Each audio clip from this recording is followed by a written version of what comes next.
Berbicara soal dunia industri, itu tidak akan pernah ada habisnya. Panggung inovasi dan kesejahteraan industri menjadi dalang dalam kemajuan dunia ke-titik 4.0 saat ini. Ergonomi menjadi bintang utama dalam merancang masa depan yang lebih nyaman dan efisien untuk dunia industri. Apa sih ergonomi itu? Bagaimana dia bisa berperan penting dalam dunia industri? Yuk kita bahas langsung bersama pegiat dalam dunia ergonomi.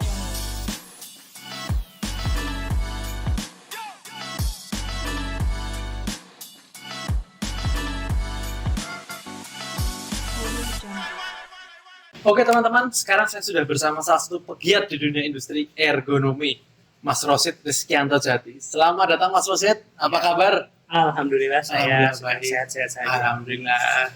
Ya. Sekarang Mas Rosid ini kalau boleh tahu kesibukannya apa sih? Kalau kesibukan saya tuh sekarang hybrid nih Mas. Gimana tuh hybrid tuh? Saya ini lagi kuliah Mas, melanjutkan S2. Terus sembari juga saya sedang bekerja di Jakarta Mas. Gitu. Kuliahnya S2, kerja di Jakarta. Kalau boleh tahu di mana sih Mas S2 itu? Kalau S2-nya nih sekarang di UGM Mas. Ya namanya itu Magister Teknik Sistem atau METSI. Oh, berarti laju ya Mas, Jogja Jakarta gitu ya? Ya apa namanya sebagian besar saya bolak-balik sih Mas. Dan memang cukup melelahkan juga, tapi namanya hidup harus dijalani kan. Mantap Mas. Nah, kenapa sih Mas Rosid itu milih kuliah lagi kalau udah kerja? Kalau pertanyaannya gitu saya sedikit flashback ya Mas mungkin. Boleh. Jadi saya punya ayah saya tuh menyesal karena dia tidak bisa S2. Nah itu jadi sekarang beliau kan sudah tua, terus beliau nih mengisi waktu luang sekarang cuma bisa nanam Mas. Karena kalau beliau dulu S2, sekarang bisa jadi dosen. Karena kan sekarang itu dia expert di bidang MEP ya, ditambah expert di bidang MEP, lulusan teknik mesin. Kalau ditambah satu lagi aja dia kuliah, beliau insya Allah bisa jadi dosen. Makanya itu dari penyesalan itu saya juga akhirnya terbuka hatinya untuk mencoba melanjutkan S2. Oh gitu. Sorry Mas, ini biar teman-teman tahu ya. MEP itu apa sih Mas? MEP itu Mechanical Electrical Plumbing, yang mana itu perusahaan yang bergelut di bidang mechanical itu seperti kelistrikan, kelistrikan, AC, ini langsung saya sebutkan semua aja ya, Mechanical Electrical Plumbing, kelistrikan, AC, terus jaringan wifi juga, CCTV, terus kalau plumbingnya itu air bersih, pipa air kotor, penyediaan air dari PDAM dan sebagainya macamnya, gitu sih Mas. Oh gitu ya. Kemudian nih, kalau boleh tahu dulu waktu S1, Mas Rosid kan berarti kan jenjangnya dari S1 ke S2 itu berapa lama Mas? S1 ke S2 ya. Kebetulan karena waktu itu saya juga ada lagi corona ya, transisi corona, terus lapangan pekerjaan juga sempit kan. Akhirnya saya S1 ke S2 tuh langsung Mas. Langsung. Alhamdulillah langsung. Nah itu dulu S1-nya itu apakah jurusan teknik sistem juga tadi, S2 kan teknik sistem itu? Oh, S1 dulu saya di teknik industri sih Mas. Teknik industri. Wah, ngomongin soal industri kan luas nih ya, Iya. bidangnya gitu. Kalau boleh tahu Mas Rosid itu ambil di lingkup apa teknik industrinya itu? Nah, kebetulan itu saya dulu menggeluti bidang yang namanya ergonomi. Ergonomi itu adalah ilmu yang mempelajari interaksi antara manusia dengan elemen-elemennya. Elemen itu dalam suatu sistem ya Mas. Misalnya begini, dalam suatu sistem kelas, untuk menunjang kenyamanan tadi manusia dan elemennya, itu pasti banyak hal yang diperhatikan. Nah, keilmuan ergonomi ini sendiri itu berfokus pada hal tersebut, yang mana memperhatikan tentunya utamanya adalah kenyamanan, gitu. Berarti fokusnya ke ergonomi ya? Iya, betul. Berarti ke skripsi ya kalau S1. Kalau skripsinya itu berarti tentang ergonomi juga Mas? Iya, tentang ergonomi. Boleh dijelaskan sekilas nggak sih skripsinya itu ngapain aja ergonomi, kok kayaknya seru banget itu? Nah, kalau skripsi saya sendiri itu dulu ini sebenarnya unik ya, karena untuk teknik industri, harusnya bergelut di bidang industri kan Mas. Ya. Tapi waktu itu saya malah tertarik untuk melakukan penelitian di rumah lansia, yang mana di situ tuh saya meneliti soal kenyamanan kamarnya, Mas, kenyamanan kamar. Ya di situ terdapat variabel-variabel atau elemen-elemen yang saya perhatikan, seperti dalam kamar tuh sebenarnya sangat banyak Mas kalau diteliti di ergonominya. Cuma saya mengambil berfokus ke berfokus ke ini loh Mas, pencahayaan, kebisingan, terus saya juga sempat untuk mengambil ini Mas. Jadi kalau ergonomi itu kan memperhatikan manusia tadi ya, seperti saya bilang.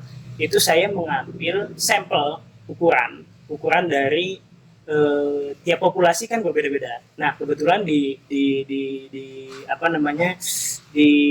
rumah lansia itu saya mengambil sampel-sampel atau ukuran tiap lansia, itu ukuran dari sudut duduk, terus sudut berdiri dan sebagainya macamnya, itu untuk merancang sebuah kamar yang dimana itu dapat memberikan kenyamanan atau keamanan juga untuk lansia yang tinggal di sana. Berarti untuk ukuran itu lebih fokus pada postur si lansia ini ya. Gitu. Berarti mengukur gimana caranya ergonomi itu bikin si lansia itu nyaman ada di rumah lansia tadi itu. Mantap juga ya Mas ya. Nah, untuk pengaplikasiannya sendiri ilmu ergonomi itu bagaimana ya Mas ya? Entah itu mungkin di industri atau di apa gitu ya. Mungkin Mas Nah, kalau pengaplikasian mungkin saya akan ngomong lebih general ya. Yang pertama itu pada desain pekerjaan. Desain pekerjaan itu banyak sekali Mas. Tapi saya sedih, kadang ilmu ergonomi ini dikesampingkan atau dibuat di urutan terakhir, gitu. Terutama dalam desain pekerjaan. Ambil aja kita ambil nih sebuah pabrik, yang mana kita harus memperhatikan layout tentunya. Layout itu juga berperan penting dalam ergonomi, berperan penting dalam layout, gitu. Jadi kalau tidak nyaman seorang pekerja, ya walaupun sekarang banyak otomisasi ya di dalam pabrik, cuma kan tetap ada pekerjanya. Nah itu ketika kita tidak mempertimbangkan variabel ergonomi yang dimana sudut tadi, pencahayaan, kebisingan, suhu dan sebagainya macamnya, itu akan berdampak kepada hasil akhirnya Mas. Jadi rentetan. Jadi seperti yang saya pelajari di kuliah saya sekarang S2 itu teknik sistem. Jadi kita harus mempertimbangkan semua aspek sistem, semua elemen yang ada. Nah, salah satunya ya kenyamanan ini dan ergonomi ini, Mas. Yang kedua tuh pasti postur tubuh. Berkaitan dengan tadi lagi, itu postur tubuh. Itu bisa digunakan dimanapun, Mas. Contoh, kita duduk di sini nih. Nah, itu juga mempertimbangkan pasti postur tubuh. Beda dong kita duduk orang bule kursinya sama kita, karena tinggi rata-rata itu berbeda sekali. Itu yang selanjutnya itu saya sudah sebutkan, itu pencahayaan, tatanan ruang, manajemen waktu dan istirahat itu merupakan salah satu pecahan dari ilmu ergonomi sendiri juga. Itu dimana kita juga harus memperhatikan, kalau bahasanya allowance dalam bekerja. Itu kita harus memperhatikan titik jenuh karyawan gitu. Karena kalau tetap misal kita buat untuk pekerja karyawan 8 jam gitu. Padahal pekerjaannya membutuhkan fokus yang tinggi. Kondisi pekerjaannya juga pencahayaannya kurang. Itu kan pasti sangat-sangat tidak jadi produktif gitu kan. Itu makanya itu salah satu elemen yang penting gitu. Selanjutnya ada pelatihan dan pendidikan. Lalu penyelesaian kebutuhan individu. Terus evaluasi yang terus-menerus dalam hal ergonomi itu harus dilakukan. Contoh kecilnya di kelas itu tahun satu dekade ini pasti orang-orangnya berbeda dengan satu dekade ke depan gitu. Contoh zaman dulu aja deh, tingginya pasti beda. Nah itu makanya ada penyelarasan gitu Mas. Kalau dampak dari pengaplikasian ini saya kira-kira bisa ngambil ada 4 lah. Yang pertama itu kenyamanan tentunya. Ketika kita mengaplikasikan ekonomi, kita akan mendapatkan kenyamanan. Yang kedua itu kesehatan. Yang ketiga itu keamanan. Yang keempat itu kemandirian. Itu mungkin dari saya. Untuk pengaplikasian ilmu ergonomi itu terkait tadi yang barusan Mas Rosid bilang itu ya, terkait kenyamanan, keamanan, kemandirian, kesehatan juga. Nah, dari 4 poin itu bisa apa sih yang berkaitan dalam ergonomi dari suatu sistem gitu, Mas? Oh ya, jadi kalau kenyamanan ini tentunya ketika kita lebih memperhatikan, namanya aja udah memperhatikan, itu pasti akan berdampak lebih nyaman. Contoh, dalam duduk kita perhatiin sudut dari kakinya, terus bahan yang digunakan, itu akan menunjang untuk kenyamanan. Kesehatan sendiri, kita ambil aja tadi dalam duduk gitu. Ketika kita duduk nggak proper, misal kakinya naik sebelah, itu kan pasti nanti ada dampak untuk kesehatan gitu. Kalau keamanan tadi duduknya miring, itu kan rawan akan jatuh gitu. Makanya tadi saya sempat mention dampak dari pengaplikasian ergonomi salah satunya adalah keamanan. Kemandirian itu sendiri gimana ya, mungkin saya ambil contoh dari skripsi saya dulu itu, ketika kamar dibuat atau desain layout kamar yang saya buat itu sudah sebagaimana rupa, ketika lansia itu bisa desainnya awalnya acak-acakan nih Mas kamarnya, terus saya buat mudah ya, jadi kan lansia itu kan pelupa ya, jadi secara tidak langsung ketika saya buat mudah dan mudah dikenali juga, oh meja sebelah sini, oh kursi sebelah sini, lansia sendiri itu akan lebih mandiri gitu, dan dia juga nggak bingung, oh kemarin ini di sini terus ini di mana gitu, mungkin Mas dari aspek kemandiriannya itu sendiri. Dari 4 aspek itu kalau saya boleh tarik kesimpulan bahwa ergonomi itu sebenarnya cakupannya luas ya. Betul. Terkait kenyamanan, efisiensi, pokoknya dalam berkehidupan tuh dari kita membuat misalnya barang, kursi, ataupun tadi rumah lansia itu misalnya tempat tidur, itu kita juga bisa membawa itu ke dunia industri terkait produktivitas. Betul. Dimana semakin ergonomis suatu tempat kerja atau station itu berarti semakin tinggi produktivitas yang dihasilkan oleh si karyawan atau pegawai itu. Betul. Baik, keren ya, penting banget ergonomi ya. Penting sekali Mas, tapi ini sering dilupakan Mas, makanya saya sedih nih.